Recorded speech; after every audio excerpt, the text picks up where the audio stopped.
Bonjour à tous et bienvenue sur le circuit de Spa-Francorchamps. Nous sommes à la veille de la 8e édition de Spa Classic, événement organisé par Peter Otto. Mais pour commencer, je suis avec une personne du circuit de Spa-Francorchamps, avec Jean Dubois.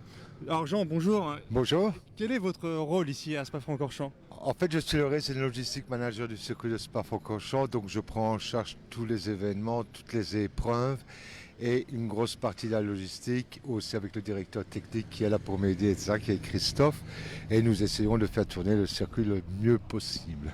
Et donc ce week-end, vous travaillez en parfaite collaboration avec les équipes de Peter Otto? Oui, c'est prévu comme ça chaque année depuis un certain nombre d'années, donc je vous aide pour l'organisation de l'événement, etc. Et il faut avouer que ça se déroule toujours très très bien, et en plus je travaille avec une équipe qui est vraiment super sympa. Et merci. Et cette année, comment se présente le week-end? Pas trop mal, on a une météo quand même assez stable, je crois qu'il va faire plus ou moins beau avec peut-être un peu de pluie durant le week-end. Mais vous savez, vous êtes à Spa, donc il faut toujours un peu de soleil et un peu de pluie, sinon ce n'est pas à Spa. C'est toujours un peu C'est toujours mitigé. La surprise en arrivant ici. De votre point de vue, quelles sont les particularités de Spa Classic en comparaison avec les autres événements que peut accueillir le circuit Spa-Francorchamps? Bien évidemment, ce sont les voitures classiques, donc ce sont vraiment de très très belles voitures. Ce sont aussi des participants qui sont très sympathiques et qui en règle générale sont là pour s'amuser. Donc l'ambiance de compétition est quand même beaucoup moindre que lors de compétitions de GT, etc., de voitures modernes.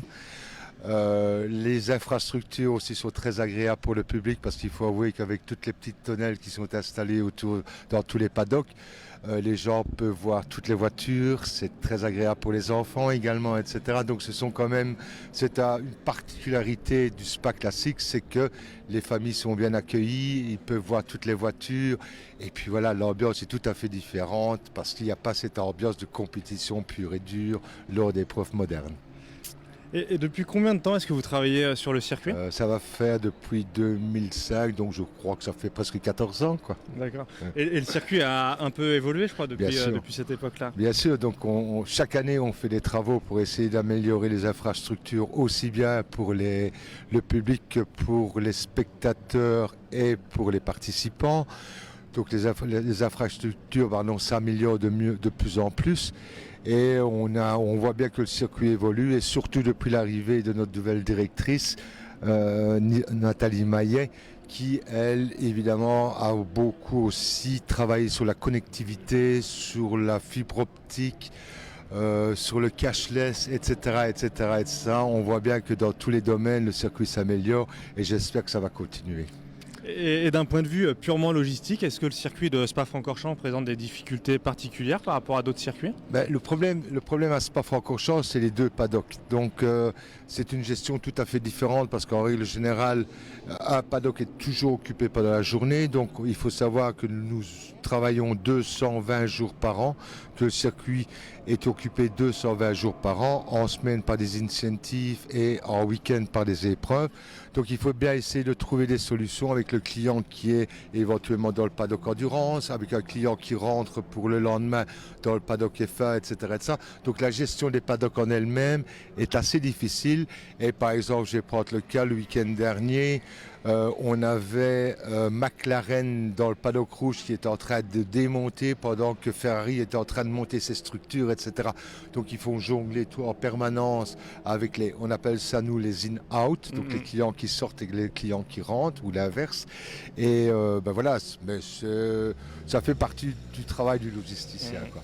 C'est-à-dire quand vous parlez de deux paddocks, pour expliquer un peu aux téléspectateurs, oui. C'est-à-dire qu'on a les anciens paddocks qui sont au pied du Raidillon, oui, c'est bien ça. Qui sont là depuis très longtemps, ils ont toujours été là. Et des paddocks plus récents qui sont avant l'épingle de la source, c'est ça? Ouais, c'est ça, les paddocks Formula, ce qu'on appelle les paddocks Formula avec 42 stands de 6 mètres sur 20.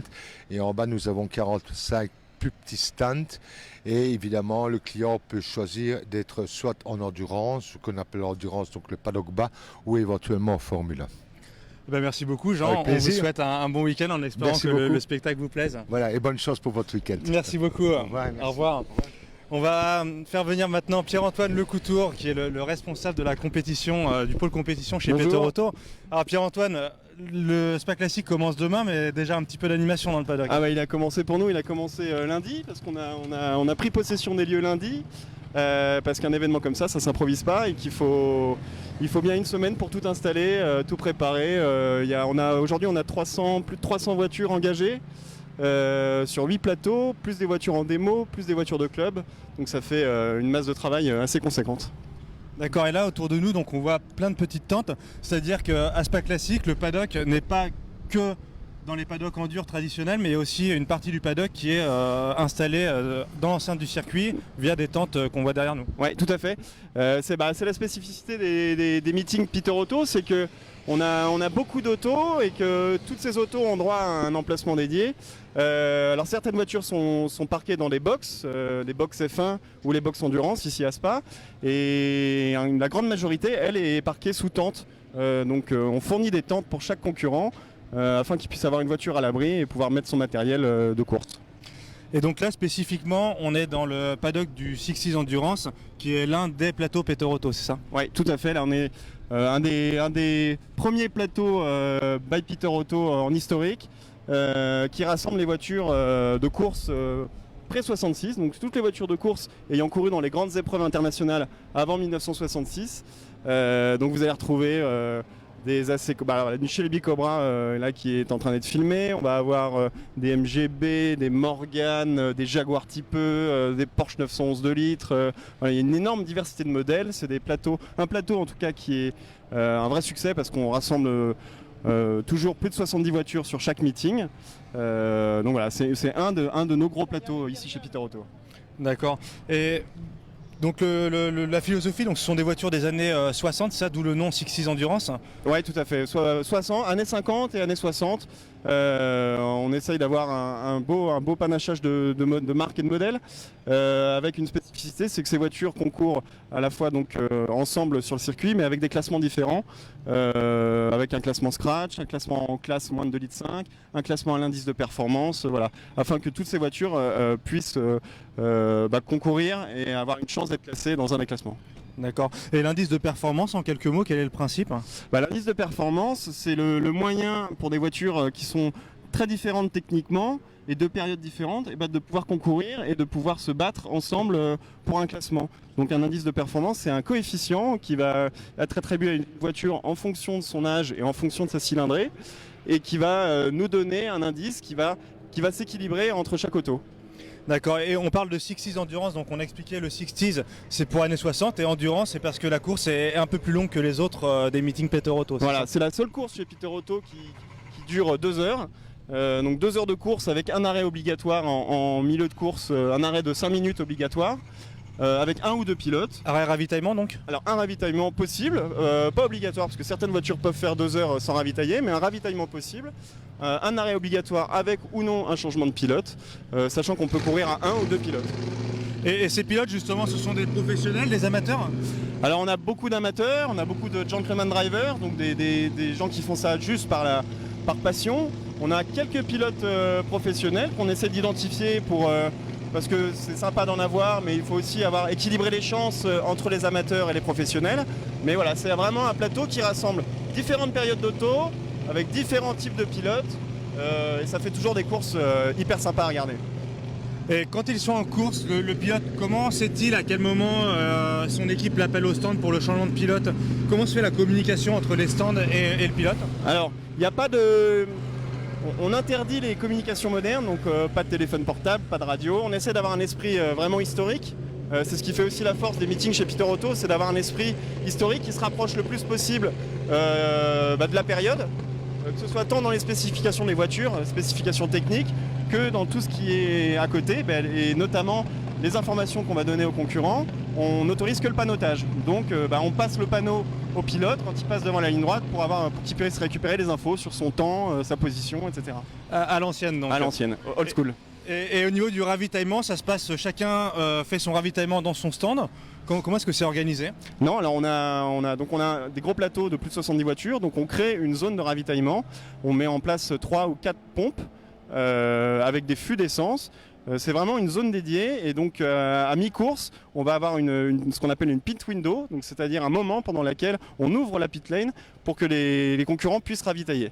Donc ils auront commandé leur essence avant le départ de la course, et ils iront ravitailler en milieu de course.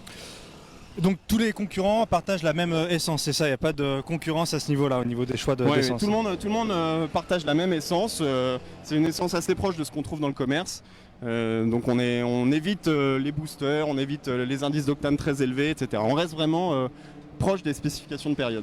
Et juste, je vous interromps, la voiture qu'on voit à l'écran en ce moment n'est pas une voiture du 6 Endurance, c'est bien ça? Non, alors ça c'est une voiture du classique Endurance Racing, c'est une Ferrari 512. Alors cette voiture en particulier, elle a la spécificité d'avoir couru et aux 24 heures du Mans et au Tour de France automobile à l'époque. C'est une voiture excessivement rare, d'une valeur assez importante. On est sur plusieurs millions d'euros et on est très fiers d'avoir ce genre d'auto chez nous. Eh oui, parce qu'on parle là spécifiquement du 6 Endurance, mais il faut rappeler qu'il y a 8 plateaux Peter Auto, c'est bien ça, et dont le 6 Endurance. Mais au total, ça représente plus de 300 voitures de course réunies ce week-end, c'est ça? Voilà, exactement. Donc on a 60s avec 70 voitures, même 77 aujourd'hui. On va avoir le CER sur 2 plateaux, CER 1 et CER 2, avec à chaque fois une cinquantaine de voitures. L'Heritage Touring Cup, les voitures de tourisme des années 70 et 80, avec une cinquantaine de voitures. La F2 avec une quinzaine de voitures. Le Greatest Trophy avec toutes les grandes sportives des années 50 et 60, avec encore une quinzaine de voitures. Le groupe C à Spa avec près de 35 voitures. Donc voilà, on a des plateaux bien remplis. Et quand vous dites 77 voitures en 60s, on ne doit pas être loin de la limite maximum du circuit, hein? Ah bah on est à la limite. Le 60s est un plateau qui a vraiment du succès, donc on arrive toujours à la limite d'homologation des circuits. Nous on est toujours limité par la capacité d'accueil du circuit. Donc une course de 2 heures nous autorise 75 voitures plus quelques voitures de réserve. D'accord. Et en 60s, on parlait tout à l'heure des arrêts ravitaillement, mais est-ce que les mécaniciens sont aussi autorisés à intervenir sur les voitures pour d'éventuelles réparations ou changements de pneus ou choses comme ça? Alors ils peuvent, mais bon, ils ont un arrêt obligatoire de 5 minutes. Après, s'il y a un problème mécanique, il est toujours possible de s'arrêter, mais ça se fait au détriment de la course parce que effectivement un arrêt supplémentaire, c'est du temps perdu en pit lane et donc forcément un classement inférieur à l'arrivée. D'accord. Alors il y a une course de 60s Endurance qui se déroulera samedi soir. Ça rentre dans le cadre d'un championnat organisé par Peter Auto, c'est bien ça? Tout à fait, c'est un championnat donc cette année qui compte 5 épreuves. On a eu une première épreuve à Barcelone il y a un mois, donc on est ici à Spa pour la deuxième, on aura Dijon dans un mois, et ensuite on va aller au Castellet tout début septembre, et on terminera à Imola en Italie au mois d'octobre. Et là derrière nous on voit donc une file de voitures justement du 60s Endurance. Qu'est-ce qu'elles font précisément? Ça c'est la spécificité du jeudi. Le jeudi c'est une journée qui est réservée aux vérifications techniques pour toutes ces autos. Donc on a 70, alors en 60s voilà, on a 77 voitures à contrôler. Donc on va vérifier la conformité de la voiture, si techniquement elle est conforme à sa fiche d'homologation, à son passeport technique historique, si la sécurité est bien là, donc si la voiture a un arceau, s'il y a un harnais. Voilà, on va vérifier que la voiture est apte à prendre la piste tant en matière de sécurité que de conformité. Et au niveau des pneumatiques, les choix sont libres? Alors on a 77 voitures, ça veut dire des voitures très différentes, donc ça veut dire une possibilité de monter des pneus en fonction des voitures. Par exemple les Lotus Elan là qu'on est en train de filmer, elles ont le droit uniquement à un certain type de pneus, Avon ou Denalop d'une section spécifique. Mais on ne peut pas monter n'importe quoi. On va avoir des pneus toujours avec des sculptures traditionnelles. On n'aura pas de voiture avec des pneus à sculpture moderne. Avec des indices de gomme, de dureté de gomme spécifiques. Voilà, on évite l'escalade à la performance. Et encore une fois, on cherche à toujours être proche des spécifications de période. Et on parlait tout à l'heure de l'indice de performance. Quelles sont les voitures qui justement arrivent à allier une bonne performance avec une faible consommation? Alors l'indice de performance qui va jouer, c'est l'âge de la voiture et sa cylindrée, donc la taille du moteur. Donc une voiture, plus elle sera ancienne et plus elle aura un petit moteur, plus son coefficient sera intéressant. Vous voyez par exemple la voiture 17 là, qui est en bout de ligne de vérification technique, c'est une Porsche 356. C'est une voiture avec un petit moteur qui est du fin des années 50, début des années 60. Donc elle va avoir un indice assez intéressant. Là devant nous il y a une Lotus Elite qui passe. Une Lotus Elite c'est la même chose, c'est une voiture du milieu fin des années 50 avec un petit moteur de 1300 cm3. Elle va avoir un indice de performance très intéressant par rapport à une Cobra du milieu des années 60 avec un gros moteur de 4,7 litres. Ouais, à l'inverse, les Cobras n'ont aucune chance à l'indice de performance. Alors voilà, l'indice ça va être très compliqué. Mais elles, les Cobra, vont pouvoir tenter leur chance au classement Scratch. Est-ce qu'il y a des voitures un peu plus originales en 60s? On voit qu'il y a beaucoup de Porsche, pas mal de Cobra. Est-ce qu'il y a des voitures pour lesquelles on a moins d'exemplaires? Bah oui, devant nous, là, on a une Lister Jaguar. La voiture verte et jaune là, qui est juste devant vous. Ça, c'est une vraie voiture de sport des années 50, produite en peu d'exemplaires, vraiment dédiée à la course. Ce sont pas du tout des voitures de tourisme qui ont été ensuite coursifiées. Ce sont vraiment des voitures dédiées à la course à l'époque, qui ont gagné des grandes épreuves internationales. Et puis ensuite, on va avoir de temps en temps, on peut avoir, voilà, par exemple, on a une TVR Griffiths qui s'aligne là derrière. Qu'on va avoir cette année en classe invitation. Une TVR Griffiths, c'est une voiture assez rare qui a gagné beaucoup d'épreuves à l'époque. Voilà, donc là on essaie d'avoir des modèles très différents. Pierre-Antoine, est-ce qu'on peut aller jeter un œil sur les vérifications techniques ou est-ce que c'est totalement secret? Ah non, il n'y a rien de secret, On vérifie, tous les concurrents sont au courant de ce qu'on fait. On vérifie la conformité technique, la sécurité des voitures. Donc on va aller voir nos commissaires techniques qui officient. Donc les commissaires techniques sont des personnes dédiées, mandatées par l'organisation pour effectuer les contrôles et vérifier que ces autos sont conformes. Donc ce sont des personnes qui connaissent parfaitement les autos, qui connaissent parfaitement les règlements et qui sont aptes à voir rapidement une voiture ou pas. D'accord, et là actuellement c'est une Jaguar type E, c'est ça qui est...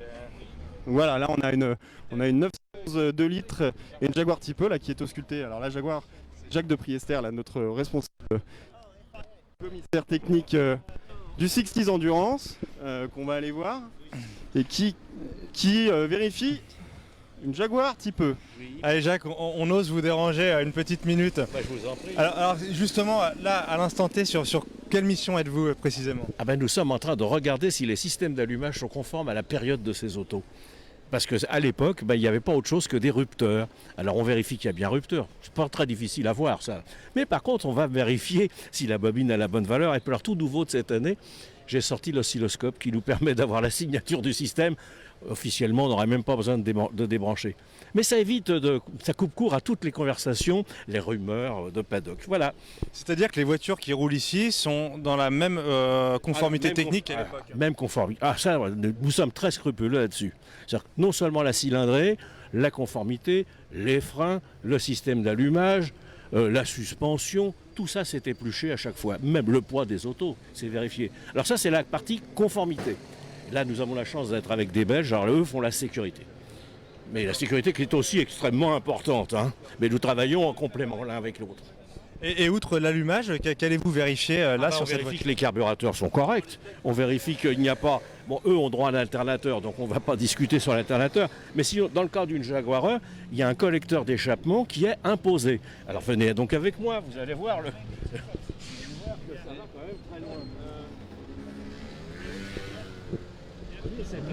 Cette magnifique pièce qui est là, ça vaut une petite fortune. Eh bien, c'est la pièce qui est exigée en FIA. Ils ne peuvent monter que ça, rien d'autre. Alors, ça, on regarde aussi, vous voyez, la tête d'amortisseur. Là, on a les amortisseurs. L'amortisseur, là, c'est la pièce noire cylindrique qui est accrochée. Eh bien, cette partie-là, nous vérifions à chaque fois que, comme par hasard, ça n'a pas été relevé pour augmenter la course de la suspension.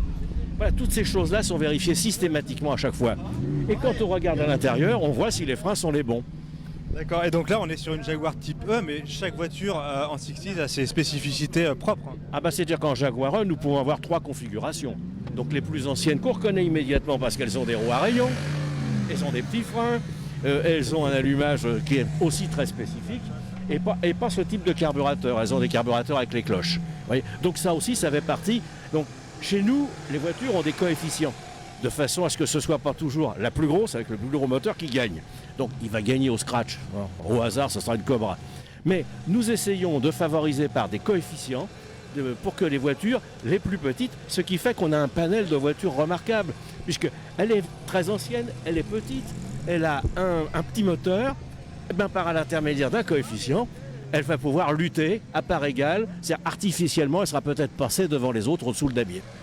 Et comment vous arrivez à vous y retrouver parmi toutes ces voitures? Elles ont donc chacune des configurations d'époque différentes, ce sont des modèles différents. Vous avez des cahiers techniques d'époque ou c'est tout dans la tête? Ah non, alors on a tout dans la tête à force de les côtoyer. Non, mais il faut aussi voir que ces voitures sont toutes suivies par un document magique, le passeport technique historique. Ouais. François, tu peux me passer un PTH? Qu'est-ce que c'est un PTH? Alors, c'est une abréviation, passeport technique historique. Regardez comme c'est beau. C'est même celui-là? C'est celui-là? Bravo. Donc un PTH, c'est cet bel objet. Regardez comme c'est beau. Hein? Alors, ça, en 20... Ah, pardon, excusez-moi. Et là, on a le pédigré de la bête. Mais on sait tout. On sait quand elle est née, dans quelle catégorie on la met, quelle sera sa classe FIA, avec les photos. Et on a même, souvent, à l'intérieur, une photo de la même quand elle courait à l'époque. Et nous avons un... Oui, ah, c'est beau, hein? On joue aux 7 erreurs avec ça. Alors nous avons de la littérature, encore de la littérature, mais ce qui nous intéresse le plus, nous, c'est des collections complètes de photos. Comme par hasard, j'ouvre pas la bonne page, regardez. Là, c'est la suspension arrière. Donc nous voyons comment ça doit être monté, on voit la barre stabilisatrice, on voit comment elle est fixée, et là nous voyons les amortisseurs arrière. Donc la moindre des choses, quand on va se coucher sous la voiture ou quand on va faire enlever une roue, la moindre des choses, c'est qu'on trouve pareil. Alors justement, si vous ne trouvez pas pareil, qu'est-ce qui se passe? Ah, ben écoute, c'est comme à l'école, on a des fiches suiveuses. Venez avec moi, vous allez voir, on a des fiches suiveuses.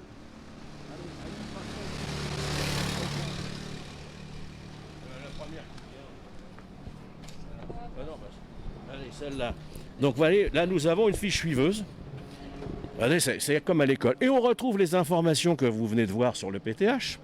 Le numéro de la voiture, son fameux coefficient qui va permettre de la reclasser artificiellement, comme je l'ai expliqué, et tout un tas de choses que nous ne notons que quand il y a une anomalie. Et comme à l'école, magique. Derrière, on trouve, là nous sommes à Spa. S'il y a une anomalie, nous allons l'écrire là. Il y aura un délai, ça peut être aujourd'hui, ça peut être pour l'âge d'or, et puis on va faire signer le pilote. Parce qu'ils n'ont pas de mémoire, ces pauvres gens. J'exagère. Non, et c'est comme ça, on est sûr, ils ont signé. Alors nous, la difficulté, c'est que nous avons des fiches depuis l'origine du ce plateau. C'est ce qui explique que ces voitures ont tellement progressé, parce qu'elles sont suivies toujours par la même équipe, toujours par le même système de fiches. Et ce que nous suivons, ce n'est pas des voitures de course, pas des numéros, mais c'est des numéros de châssis. Et alors, Jacques, on ne va pas vous déranger plus longtemps, parce que 77 voitures à contrôler, j'imagine que vous en avez encore pour un petit moment. Oui, mais on finira demain matin. Vous inquiétez pas. Puis on sait faire. Et puis on a nos habitués. Alors les gens qui sont très habitués, là à propos des anomalies, ce qui est amusant, c'est que quand les gens arrivent, ils viennent en nous sautant dessus en disant « Ah, vous allez être contents, on a fait ce que vous nous avez demandé. » C'est magique. Hein? Voilà. Ah bah super, merci beaucoup Jacques. Et je vous en prie, c'est toujours un plaisir d'expliquer ce qu'on fait, parce que très souvent, contrairement à ce qui peut se raconter par ailleurs, nous ne sommes pas là pour embêter les gens, mais nous sommes là pour qu'ils courent avec des voitures conformes et en toute sécurité. Ah bah merci beaucoup et puis on vous souhaite une bonne journée, un bon week-end. Bah, je vous remercie, pourvu que le soleil reste. Merci d'avance. Merci. Super. On va continuer peut-être notre balade. Allez, on est reparti. Alors où vous nous emmenez, Pierre-Antoine? On va se balader un peu dans le paddock et on va aller se rapprocher de notre nouvelle série dont on lance le plateau à l'occasion de cette épreuve Spa Classic. Qui est la 2 Litres Cup qu'on crée avec nos amis anglais. Un plateau dédié au monotype, dédié au Porsche 911 2 litres, comme la voiture verte là, qui est devant nous. Donc c'est le premier week-end, c'est la première occasion de voir ces voitures en piste. C'est la première occasion de voir ces voitures en piste, en course monotype. Donc c'est assez rare en course historique d'avoir une épreuve monotype, donc dédiée à un seul modèle de voiture.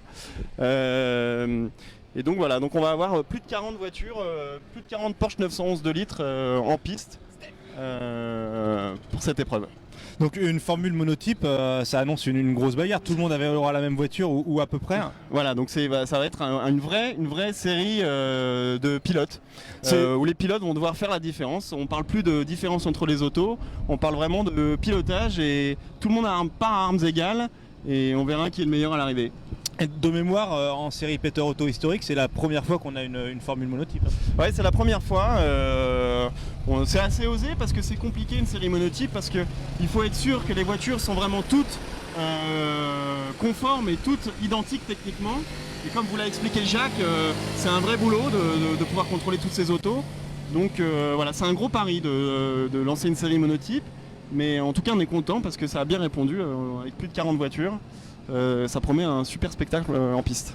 Et ce sont des concurrents qui viennent de France, d'Europe? Alors c'est la particularité de nos séries chez Peter Auto, c'est qu'on a vraiment toutes les nationalités. Et la 2 Litres Cup, on a des Européens, on a des Anglais, des Allemands, des Américains. Voilà, on touche à peu près tous les points du globe. Et on parlait tout à l'heure donc de 319 voitures en piste ce week-end. Les vérifications techniques se passent pour toutes ces voitures aujourd'hui? Ouais, toutes ces voitures, chaque grille a des commissaires techniques qui s'occupent de chacun des plateaux. Donc il faut savoir qu'on a une vingtaine de personnes dédiées à cela, bénévolement, il faut le saluer, qui viennent là par un amour de la compétition historique et qui nous aident donc à vérifier la conformité de toutes ces autos-là réparties sur les 8 séries Peter Auto. C'est une très grosse organisation donc. C'est une grosse organisation qui se passe bien parce que ça fait longtemps qu'on travaille ensemble. On connaît tous nos habitudes de travail. On sait exactement à quoi s'attendre. Et donc ça se déroule bien. Donc voilà, là on est au cœur du nouveau paddock 2 litres. Donc ce paddock dédié au Porsche 911. Voilà, qui sont encore en train d'être déchargés. Là, voilà, on en voit deux dans la SMI là, qui sont en train de sortir. Donc le paddock s'installe petit à petit. On rappelle que on a ouvert ce matin seulement, donc ça prend un peu de temps de mettre en place plus de 300 voitures. Donc voilà, ce nouveau paddock de plus de 40 voitures 911 2 litres. Donc c'est les voitures que vous chez Peter Auto vous connaissez déjà ou vous les découvrez complètement ce week-end? Alors on les connaît parce que ce sont des voitures qui roulent d'habitude en 6.6 Endurance. On a vu tout à l'heure une 911 verte là, qui passait aux vérifications techniques. Donc on a vu ces voitures rouler chez nous, mais elles vont tendre à rejoindre ce plateau monotype parce que c'est vrai que il y a un attrait certain pour cette course parce que c'est une vraie course de pilote. Donc c'est-à-dire, si je comprends bien, un propriétaire d'une 911 pré-1966 a actuellement le choix entre s'engager en 6.6 Endurance ou dans cette nouvelle 2 litres Cup. Exactement, alors avec des petites spécificités sur les deux règlements, parce que la 2 litres Cup est un tout petit peu plus permissive pour essayer d'attirer un peu plus de monde, parce que quand c'est un lancement de série, on essaye toujours d'attirer un peu de monde et ensuite petit à petit de manager la série et d'essayer de les aiguiller tous vers une conformité assez stricte. Donc aujourd'hui la 2 litres Cup est un tout petit peu plus permissive, mais très légèrement, ça se joue sur des tailles de jantes et des largeurs de voies, etc. Et petit à petit, on va voir comment la série se développe. Et on essaiera ensuite de se rapprocher vraiment de la conformité et des fiches d'homologation de période. Et là, on voit sous les tentes, donc ils font office de paddock, on voit que les mécaniciens installent du matériel. C'est-à-dire que entre chaque séance d'essai, les voitures, donc quand elles quittent la piste, elles reviennent ici, et c'est ici que se passent les interventions. Voilà, exactement. Sur les voitures. Ici, c'est leur paddock. Donc c'est leur centre névralgique. Après chaque session, après les essais, après les qualifs, après la course, elles reviendront ici pour être soignées, pour être réparées.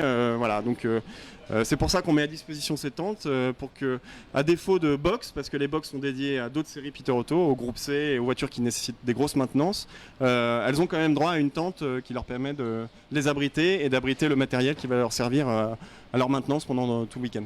Et on imagine des paddocks de voitures de course comme quelque chose de très cloisonné, très opaque. Est-ce que les spectateurs ont quand même une chance de voir un peu ces voitures de près ici à Spa Classic? Alors à Spa Classic et sur tous les autres meetings Peter Auto, et c'est vrai, la vraie force d'un meeting historique aujourd'hui par rapport au meeting moderne, c'est qu'on a vraiment accès aux autos.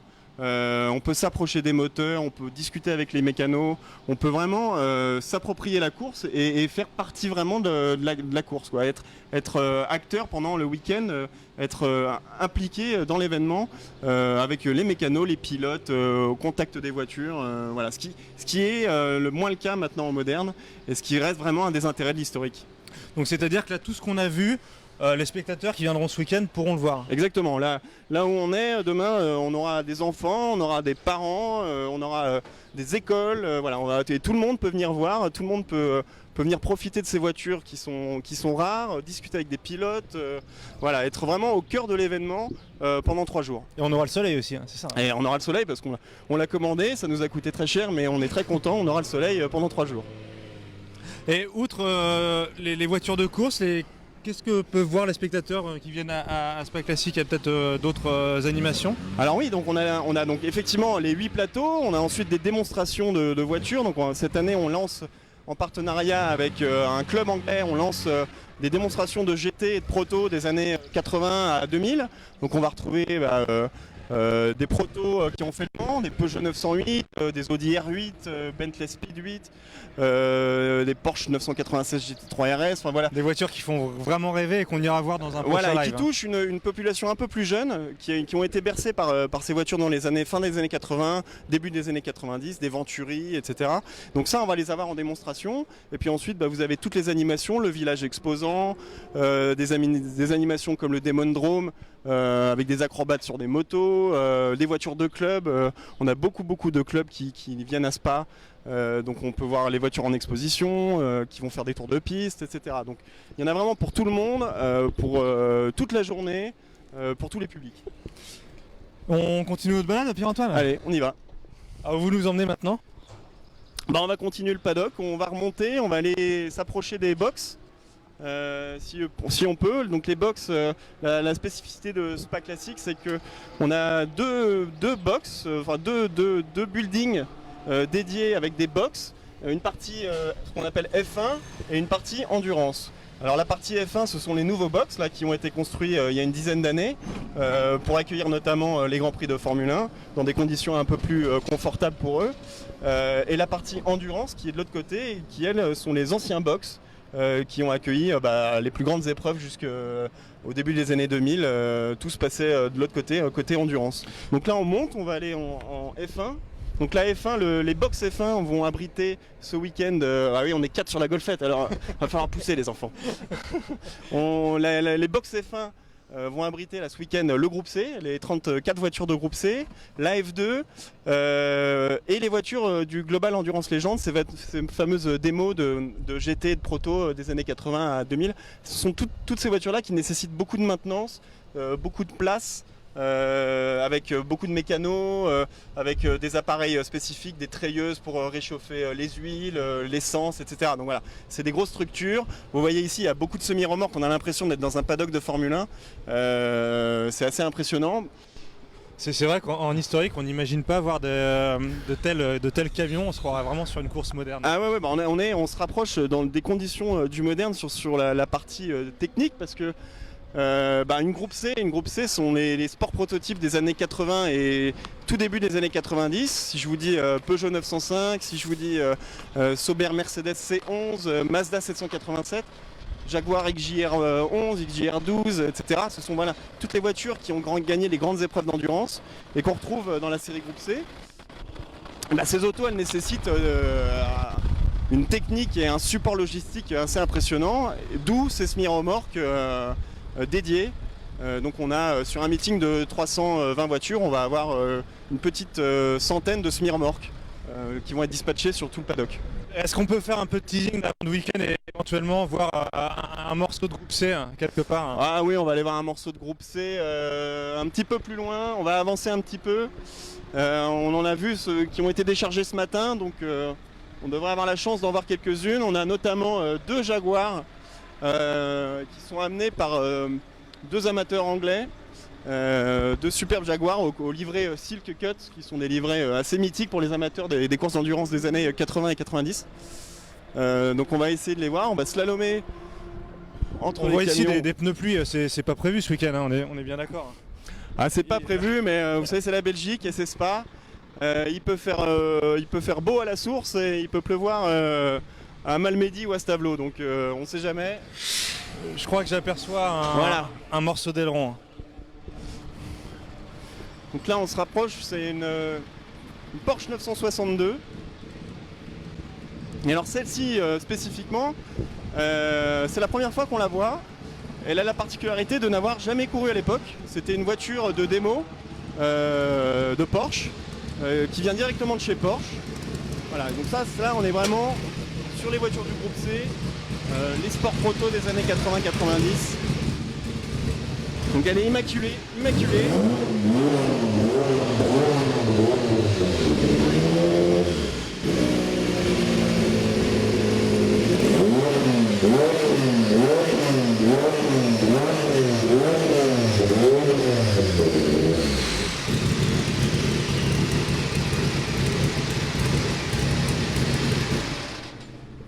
Donc voilà, on a grande chance de l'avoir pour la première fois. Elle est immaculée.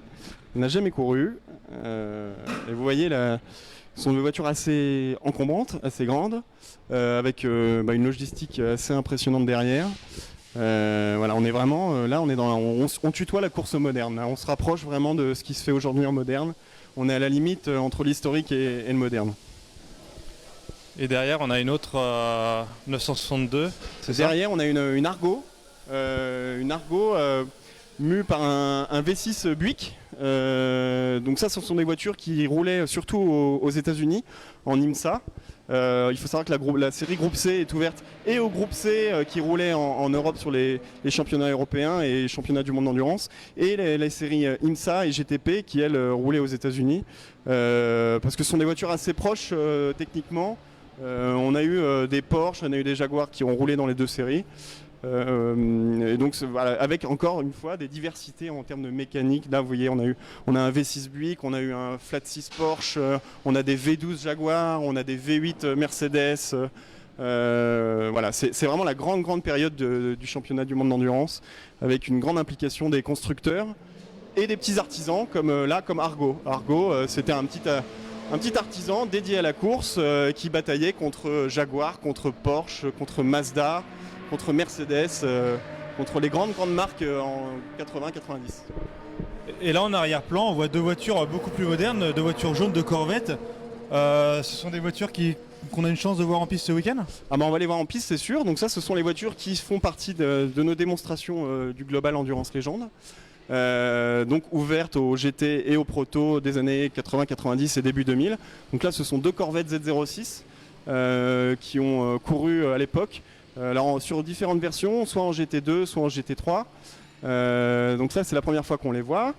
Mais on aura tout au long de l'année, on va avoir des Ferrari 333 SP, des McLaren F1, des Audi R8, on va avoir une Pescarolo, enfin voilà, on va avoir une immense diversité de proto, une immense diversité de GT qui ont marqué les années 90, les années 2000.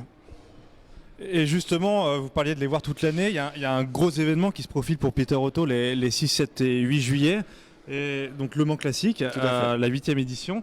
Et je crois que cette année, on a une chance de voir ces voitures, 9e édition, pardon. Exactement, on va les retrouver au Mans Classique.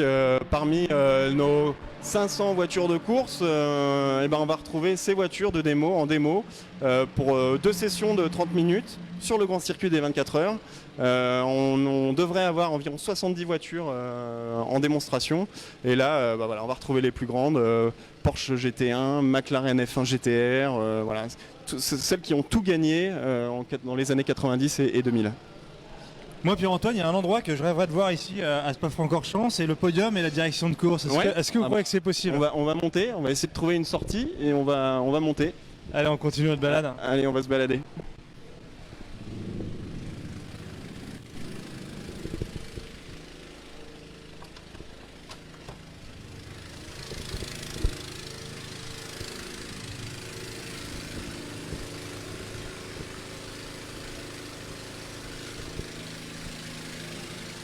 On sent que l'ambiance est assez détendue aujourd'hui. Quelle est l'atmosphère en matière générale en course historique ? Est-ce qu'on est dans de la vraie compétition ou est-ce qu'on est quand même plus dans le côté détente et plaisir de conduire ? Alors la compétition, elle existe et elle est vraiment prégnante pendant les sessions de course, c'est clair. Personne n'est là pour pour faire de la figuration. Tout le monde veut gagner, ce qui est normal. Après, comme je vous disais tout à l'heure, hein, c'est ouvert aux familles, c'est ouvert aux enfants, c'est ouvert à tout le monde dans un esprit qui est assez sympa parce que c'est l'esprit des courses historiques. Tout est accessible, les pilotes sont accessibles, les mécanos sont toujours contents de parler de ce qu'ils font. Donc là on a un petit point mort parce que ce matin on a eu beaucoup de voitures qui sont arrivées d'un coup pour s'installer. On en aura encore beaucoup ce soir. Là on a à peine 50% du plateau qui est rentré. Mais c'est vrai qu'un week-end de course c'est assez intense pour tout le monde, pour l'organisateur comme pour le concurrent. Mais ça reste toujours dans un esprit cool parce que c'est le but. Et parmi ces gentlemen drivers, est-ce qu'il arrive que vous ayez vraiment des pilotes professionnels, chevronnés, un peu connus même? Ah oui, on a très souvent des pilotes connus. On a Emmanuel Pirot qui a gagné plusieurs fois les 24 heures du Mans, qui roule très régulièrement chez nous. Cette année, on aura Jenson Button au Mans Classique par exemple, qui va rouler en groupe C. Donc on a la chance d'avoir ce mélange entre gentlemen drivers, pur amateurs, pro retiré de la course, mais avec encore un sacré coup de volant. Voilà, c'est ce qui fait vraiment la force de nos meetings, c'est qu'on arrive à rassembler tout ça dans un esprit sympa.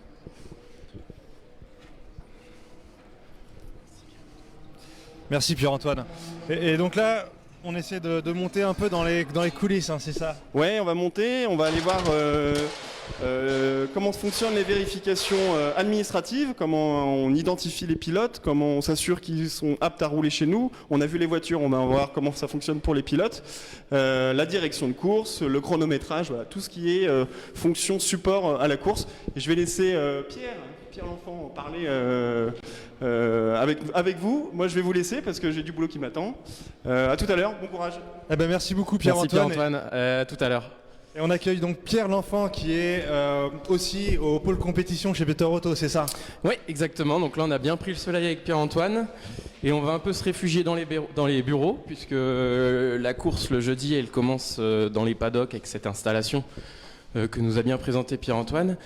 Et puis on a aussi un petit côté un peu plus administratif, mais néanmoins nécessaire pour. C'est-à-dire que les voitures sont vérifiées, mais les pilotes aussi, hein, c'est ça?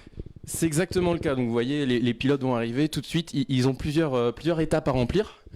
La première, donc bien sûr au préalable, ils ont fait l'inscription ici chez nous. Et la première étape, ce sera d'aller récupérer tous leurs accréditifs, tous leurs passes. Et donc ça se passe au bureau des vérifications. Je crois qu'il y a d'ailleurs quelques pilotes qui sont là en ce moment. Ouais, voilà, c'est le moment où ça circule pas mal dans les couloirs durant cette journée. C'est un petit peu ça peut être un petit peu déroutant au début, ça part dans tous les sens, pas forcément quand on n'est pas habitué. Et donc très rapidement, c'est dans cette salle-ci où les pilotes vont arriver, vont se présenter. Alors on va essayer de filmer un petit peu quand même. Et donc on a Solène et Antoine qui bugent bien fort depuis ce matin, qui n'arrêtent pas à distribuer donc tous les packs ici derrière tous ces sacs avec les tickets, avec les passes, avec tous les documents nécessaires pour la suite du meeting. Une logistique impressionnante. Combien de temps pour préparer un tel événement au service compétition? Déjà en amont, bien sûr, à l'agence. Donc ça, c'est des jours et des jours et des semaines de boulot. Et puis ensuite, ici sur place, généralement, on arrive 7 jours avant l'événement, 7 jours avant le début du meeting, pour prendre possession des lieux, tout préparer, tout installer, afin de les recevoir dans les meilleures conditions. Allez, on va pas déranger plus longtemps Solène et Antoine qui travaillent. Et vous nous emmenez où maintenant, Pierre? Alors, une fois qu'ils ont récupéré leur pack et qu'ils ont ici signé et présenté leur licence pour montrer qu'ils étaient aptes et qu'ils avaient les bons documents et les bonnes licences pour pouvoir courir, ils vont ensuite pouvoir partir au chronométrage. Puisqu'il faut savoir que en termes de licence, il y a plusieurs catégories.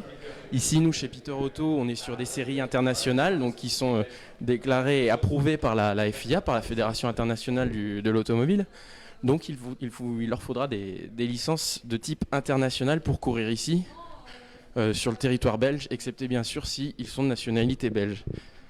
Alors, l'événement commence officiellement demain, mais j'ai entendu des voitures tourner tout à l'heure. C'est des voitures qui participent aussi au week-end de course ? Oui, bien sûr, ce sont des voitures qui vont faire des essais, on appelle ça des track day, des test day. Ils vont juste faire un peu de practice pour s'échauffer, pour prendre un peu connaissance du tracé ou se remémorer un petit peu le tracé pour ceux qui ont l'habitude de venir. Et ça va leur permettre de se mettre en condition et de rentrer dans la course, mais c'est un supplément au meeting. Donc là, on est chez Alcamel System, qui est une société espagnole qui nous suit pour toute la saison et tous nos événements, avec Xavi qui dirige ici toutes les opérations de chronométrage. Et donc c'est ici que vont être enregistrés chaque pilote, chaque véhicule en tout cas, et c'est ici qu'on va pouvoir faire la prise de temps pour chaque véhicule durant tout le meeting. Et là, dans une mallette, on voit des petits boîtiers rouges. C'est ce qui permet le chronométrage ? Exactement, ce sont les fameux transpondeurs qui vont être placés sur tous les véhicules, généralement à l'avant du véhicule, et qui va permettre en fait d'avoir le temps, généralement par secteur, c'est pas mètre par mètre. Le circuit est découpé en secteurs et c'est ce qui va pouvoir nous permettre de suivre le véhicule tout au long de la course. Et je vois que le chronométrage officiel est placé juste en face la ligne. Est-ce qu'il y a une raison pour ça ? Ce sont des raisons pratiques. Après, effectivement, pour le chronométrage, il y a également généralement une doublure en fait, humaine pour vérifier qu'il n'y ait pas de problème. En cas de panne d'un transpondeur, on pourra toujours avoir un chronométrage manuel qui sera exécuté. Super, on voit que c'est un endroit très studieux. On continue la visite ? Allez, c'est parti. On y va. Donc là, en fait, on est vraiment dans le centre névralgique du circuit, avec également les bureaux des commissaires, mais là, on les a vus tous pour le moment en train de travailler sur les paddocks. Ils viendront faire leur rapport plus tard et on va entrer en direction de course. Je vais juste voir si on les dérange pas de trop. Voilà, donc c'est ici la direction de course, c'est un peu le quartier général, c'est le centre névralgique, on pourrait dire, du circuit. Exactement, donc ici pour le moment c'est relativement calme, quoique ça reste calme généralement toute la durée de l'événement.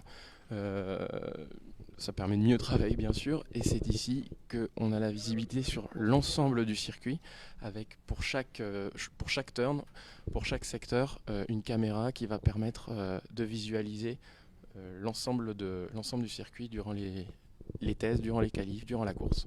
Donc le directeur de course se trouve dans cette pièce pendant chacune des épreuves, hein, c'est ça ? Exactement, donc il y aura le directeur de l'épreuve, le directeur de la course, le directeur de piste également, et tous les autres personnes qui travaillent ici directement en relation et en communication avec tous les commissaires de piste qui sont sur chacun de leurs postes. Et ces écrans, donc on voit devant nous, couvrent l'intégralité du circuit, c'est ça ? L'intégralité du circuit, on pourra également faire pivoter la caméra, faire des zooms pour vérifier éventuellement s'il y a une perte d'huile, un élément de carrosserie sur la piste, etc., qui permettra ensuite de faire intervenir les commissaires de piste pour que la course continue comme il se doit. Donc c'est ici dans cette pièce, les personnes sont en relation directe avec les commissaires sur la piste.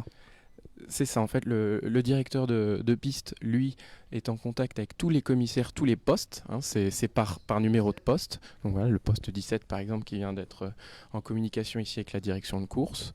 Et c'est en fait les commissaires qui sont en poste sur le bord de la piste qui vont remonter les différentes informations, les différents événements qui se déroulent sous leurs yeux. Ça pourra être ensuite validé ici en direction de course, et si besoin, on provoquera un drapeau rouge, un drapeau jaune, etc. La voiture, le leading car, le safety car, etc. Bon Pierre, est-ce qu'on se fait un petit plaisir pour finir ce live sur le podium peut-être ? Allez go, on y va. Je crois qu'on peut y aller par ici. Le podium, ah oui, exact. C'est plus rapide direct par la direction de course. Le podium qui sera d'ailleurs utilisé ici pour l'ensemble du meeting, et également le podium du Grand Prix de Belgique.